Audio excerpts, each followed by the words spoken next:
बहुत से लोग जब उत्पत्ति 9 अध्याय और 3 पद पढ़ते हैं तो वे यह मान लेते हैं कि बाढ़ के बाद परमेश्वर ने हर प्रकार के जीव को मानव भोजन के लिए पूरी तरह से स्वीकार कर लिया। लेकिन यदि हम इस वचन को पूरे पवित्र शास्त्र के संदर्भ में देखें तो यह निष्कर्ष अधूरा और भ्रामक प्रतीत होता है। परमेश्वर की मूल योजना सृष्टि के आरंभ से ही स्पष्ट थी। उत्पत्ति 1 अध्याय 29 पद में परमेश्वर मनुष्य को फल, बीज, अनाज और पृथ्वी की उपज भोजन के रूप में देता है। यहां मांस का कोई उल्लेख नहीं मिलता। यहां तक कि पाप के बाद भी उत्पत्ति 3 अध्याय 18 पद में मनुष्य का भोजन धरती की उपज ही बना रहता है।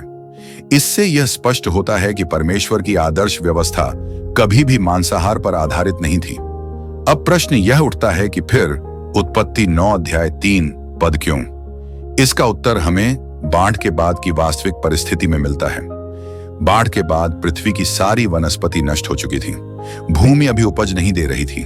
मनुष्य के पास जीवित रहने के लिए भोजन का संकट था। ऐसी परिस्थिति में परमेश्वर ने मांस खाने की अनुमति दी। लेकिन यह अनुमति परमेश्वर की आदर्श इच्छा नहीं थी, बल्कि मनुष्य की मजबूरी को देखते हुए दी गई एक अस्थायी व्यवस्था थी। अब ध्यान दीजिए उत्पत्ति 9 अध्याय 3 पद के एक बहुत महत्वपूर्ण वाक्य पर। परमेश्वर कहता है, जैसे हरी घास मैंने तुम्हें दी थी वैसे ही अब सब कुछ देता हूं। यह तुलना अत्यंत गहरी है, क्योंकि हम जानते हैं कि हर पौधा खाने योग्य नहीं होता। कुछ पौधे जहरीले होते हैं, कुछ मनुष्य के लिए हानिकारक होते हैं। उसी प्रकार हर जानवर भी भोजन के योग्य नहीं है। यह पद अनुमति देता है, लेकिन बिना सीमा के नहीं। इस सत्य को हम और अधिक स्पष्ट रूप से देखते हैं उत्पत्ति 7 अध्याय 2 पद में, जहां परमेश्वर शुद्ध और अशुद्ध जानवरों में अंतर करता है। शुद्ध जानवर 7-7 जोड़ों में जहाज में लिए जाते हैं, जबकि अशुद्ध जानवर केवल 2-2 जोड़ों में। यदि सभी जानवर खाने योग्य होते तो यह अंतर अनावश्यक होता, लेकिन परमेश्वर कुछ भी बिना कारण नहीं करता। एक और गहरी बात पर ध्यान दीजिए। अशुद्ध जानवर केवल एक नर और एक मादा के रूप में जहाज में थे।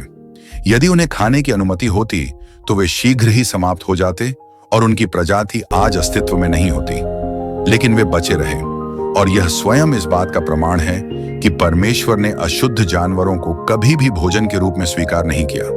इसके बाद लैव्य व्यवस्था अध्याय 11 में परमेश्वर स्पष्ट रूप से बताता है कि कौन से जानवर खाने योग्य हैं और कौन से नहीं। ये नियम धार्मिक बोझ नहीं थे, बल्कि मनुष्य के स्वास्थ्य और जीवन की रक्षा के लिए दिए गए निर्देश थे। आज आधुनिक विज्ञान भी इन सिद्धांतों की पुष्टि करता है। इस पूरे अध्ययन से यह बात स्पष्ट होती है कि उत्पत्ति 9 अध्याय 3 पद असीमित स्वतंत्रता का संदेश नहीं देता। यह एक नियंत्रित अनुमति है जो विशेष परिस्थिति में दी गई थी। परमेश्वर का उद्देश्य हमेशा जीवन देना रहा है, न कि हानि पहुंचाना। वह हमारे शरीर की, हमारे स्वास्थ्य की और हमारे भविष्य की चिंता करता है।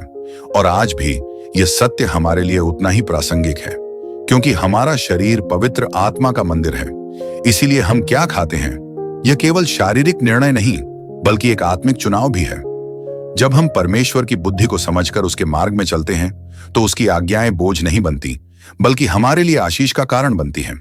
अगर यह वीडियो आपके लिए आशीष का कारण बना है और परमेश्वर के वचन ने आपके हृदय को छुआ है, तो कृपया हमारे चैनल को सब्सक्राइब करें और बेल आइकन जरूर दबाएं, ताकि आप भविष्य में भी ऐसे आत्मिक संदेशों से जुड़े रहें। और हाँ, इस संदेश को दूसरों तक पहुंचाना न भूलें, क्योंकि शायद यही वीडियो किसी और के जीवन के लिए भी आशीष बन जाए।